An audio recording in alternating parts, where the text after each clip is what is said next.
what Hinduism identifies as the major problem of humanity and its solution. Well, the problem is this, that we keep being reborn.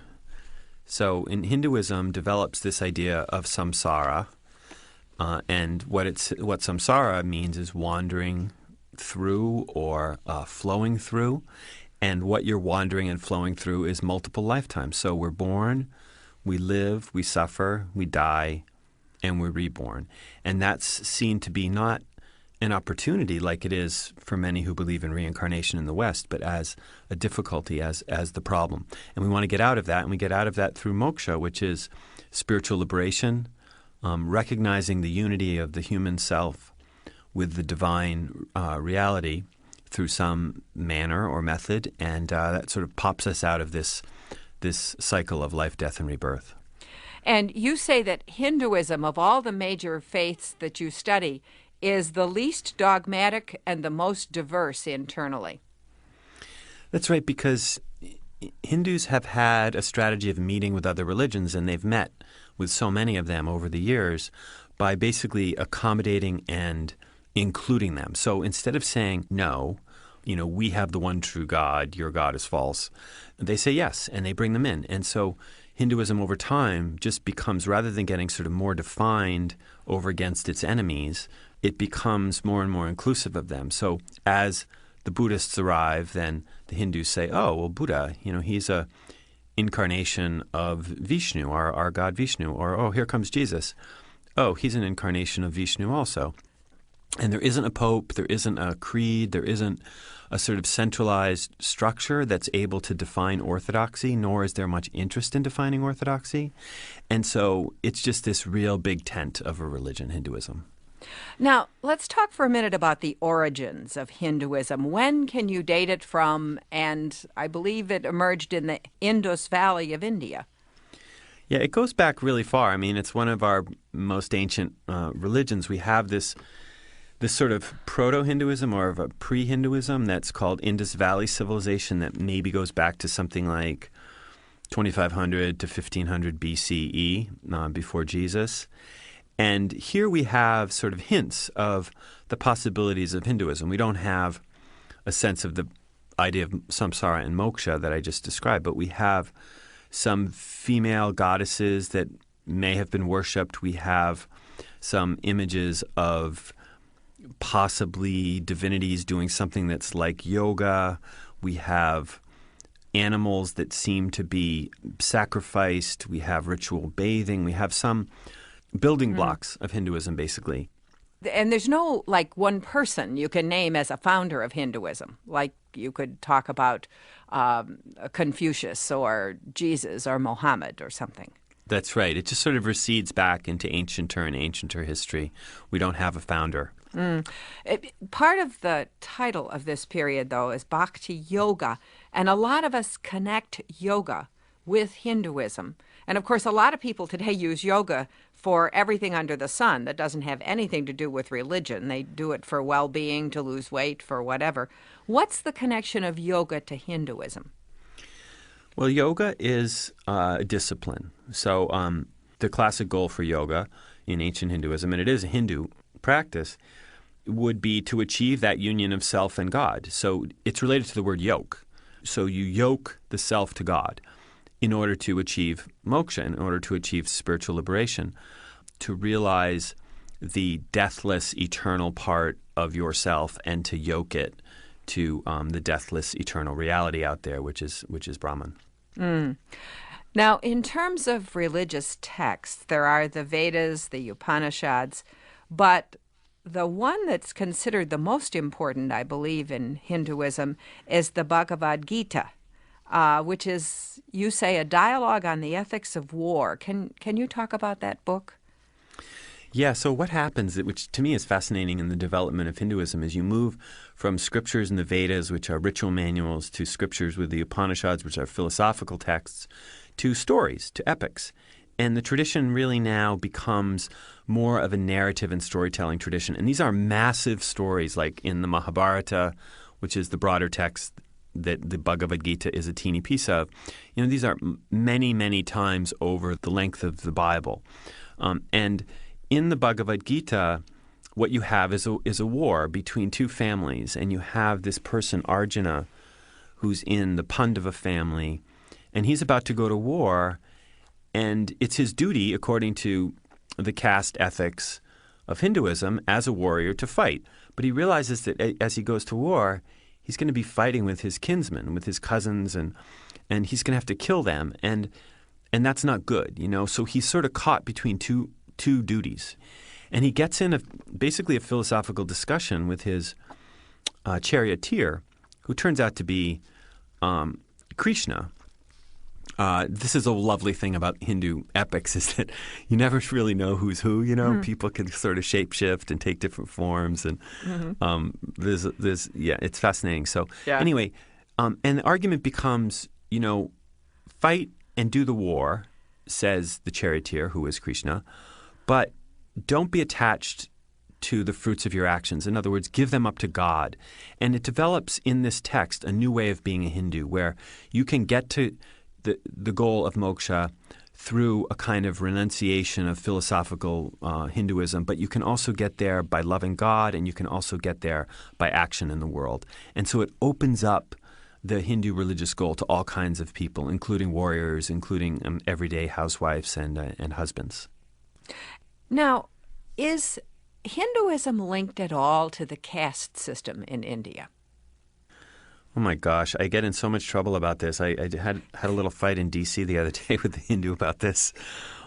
Yes, the answer is yes. I mean, you know, a lot of contemporary Hindus want to say, you know, make this sort of culture, social, religious distinction and say, well, that's a cultural thing. It has nothing to do with Hinduism. And of course, I've had Hindus say that to me on this show. Yeah, and, you know, it was banished, you know, by the British, you know, hundreds of years ago.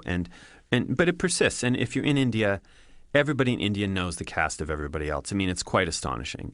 So yes, caste is part of Hinduism. It's something that Hindus in the West are embarrassed about. It's something that intellectuals try to banish, but it has traditionally been a part of the religion, and it persists against the better judgment of many Hindus. It's something that's still there in the culture today. And I think it would be fair to say the majority of Hindus do want to get rid of it.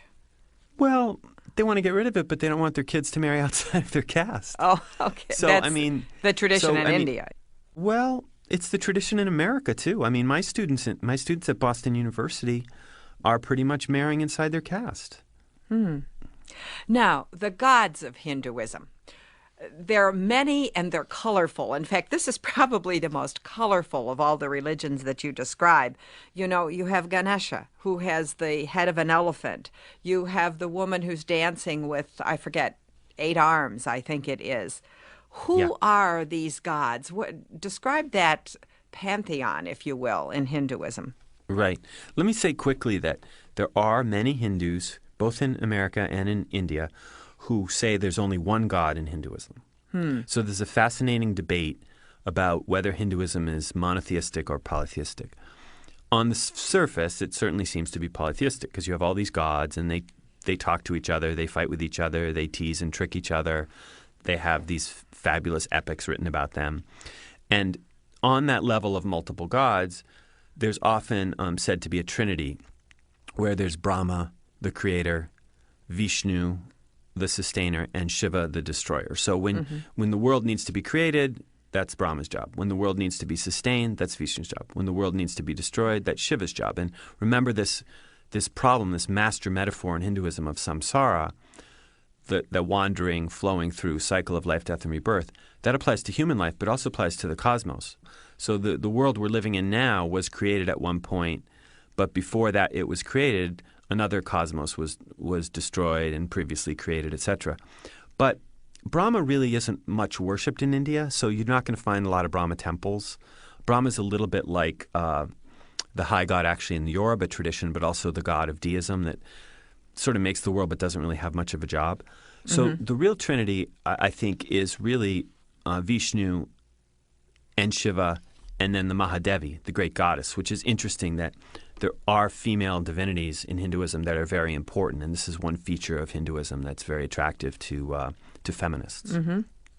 Now, there is also a fascinating set of prayers and rituals in Hinduism, and I know that I visited an ashram that was founded by a Hindu, and I was at the puja, which is I think, their central ritual. And it certainly flourishes in symbolism. I can remember, since I'm a Roman Catholic myself, I looked and I thought, my goodness, Hindus are the Roman Catholics of the East in the sense of their use of symbols, almost sacramental kinds of signs. Can you talk about the puja or the rituals of Hinduism?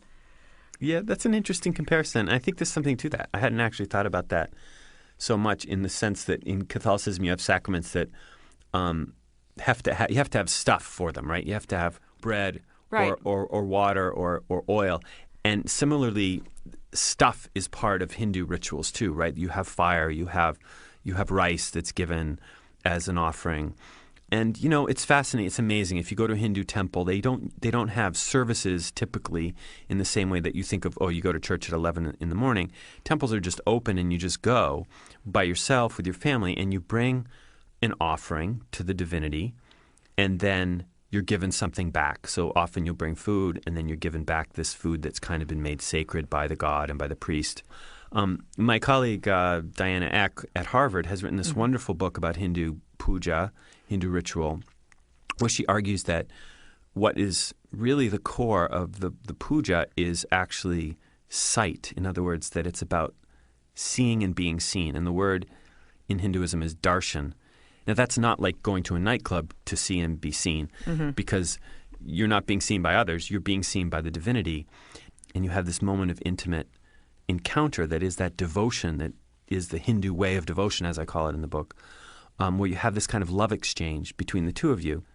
And you mentioned darshan. There is a hugging saint of Hinduism called Amma, and she goes around literally hugging people, and she's giving darshan. That's what she says. And that's sort of a spreading of love or compassion.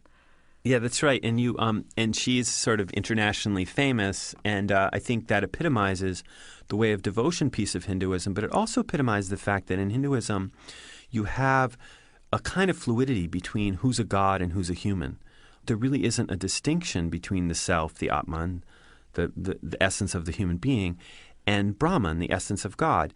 And since that's the case, humans can be gods of a sort, to whom you can go and have darshan, to whom you can devote yourself in a way. And this makes especially Christians in the West really nervous, because it sounds like idolatry, right? You're worshiping.